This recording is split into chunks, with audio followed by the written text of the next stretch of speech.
Permohonan Mary Utami, 49 tahun, perempuan terpidana mati kasus narkoba asal Sukoharjo, Jawa Tengah, akhirnya didengar Presiden Joko Widodo. Penantian panjang sekitar 22 tahun di penjara terjawab sudah. Mimpi buruk eksekusi mati setiap bangun tidurnya akhirnya sirna setelah turunnya gerasi dari Presiden yang mengubah pidana mati menjadi pidana seumur hidup. Pada 27 Februari 2023, Presiden Jokowi menandatangani keputusan Presiden Kepres nomor 1/G tahun 2023 tentang pemberian gerasi untuk Mary Utami. Namun Mary sendiri baru diberitahu akhir Maret 2023 oleh pihak Lembaga Pemasyarakatan Lapas Kelas 2A Perempuan Semarang, Jawa Tengah. Bagi Mary, Kepres perubahan pidana mati menjadi seumur hidup merupakan hadiah terbesar dalam hidupnya setelah lebih dari 2 dekade mendekam di balik jeruji. Kendati mengucap syukur pada Tuhan atas perubahan hukumannya, Mary masih harus menahan kerinduannya, menikmati udara segar di luar penjara. Asa bertemu keluarganya pun masih harus dipendam. Penasihat hukum Mary, M. Afif Abdul Qoyim, menilai pemberian gerasi tentang perubahan dari pidana mati ke seumur hidup bagi Mary dinilai sebagai babak baru periode pemerintahan Presiden Jokowi dalam mendorong penghapusan hukuman mati. Kendati demikian, tim penasihat hukum memberikan catatan bahwa sebagai terpidana mati, Mary Utami sudah menjalani penjara lebih dari 22 tahun.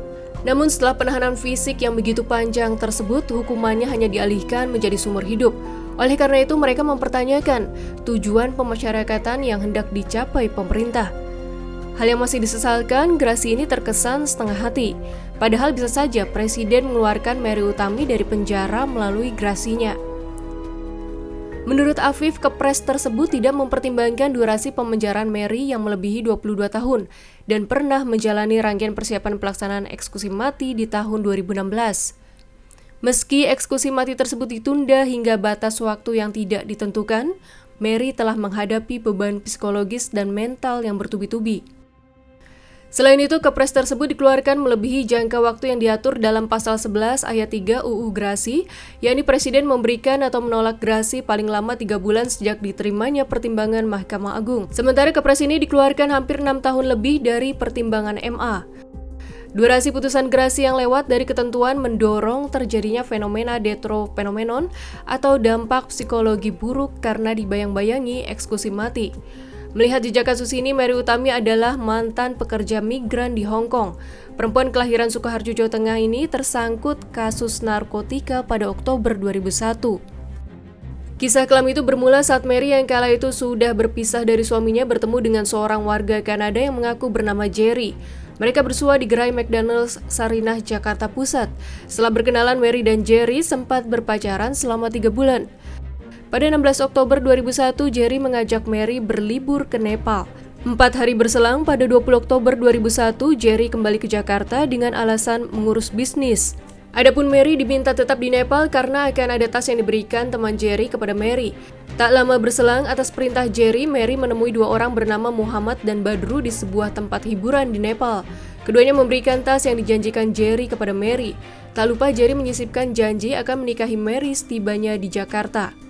Pada 31 Oktober 2001, Mary pulang ke Indonesia sambil membawa tas titipan itu. Namun saat diperiksa petugas Bandara Soekarno-Hatta, tas yang dibawa Mary ternyata berisi 1,1 kg heroin. Ia pun ditahan pihak berwajib. Mary diadili di Pengadilan Negeri Tangerang pada 20 Mei 2002 dan divonis hukuman mati. Pada 28 April 2014 ia mengajukan peninjauan kembali, tetapi Hakim MA menolak PK Mary lewat putusan pada 15 Agustus 2014. Putusan MA itu baru diterima Mary pada 23 Juli 2016 atau beberapa saat setelah penjemputannya ke Lapas Nusa Kambangan sebagai rangkaian persiapan eksekusi mati bersama sejumlah terpidana narkotika lain kala itu. Selanjutnya Mary kembali mengajukan PK kedua pada 2022 silam. Dengan pemberian gerasi bagi Mary Utami, setidaknya ketakutan menjemput eksekusi mati yang setiap hari dialaminya selama 22 tahun terakhir bisa terputus. Doa Mary dan keluarganya akhirnya terjawab.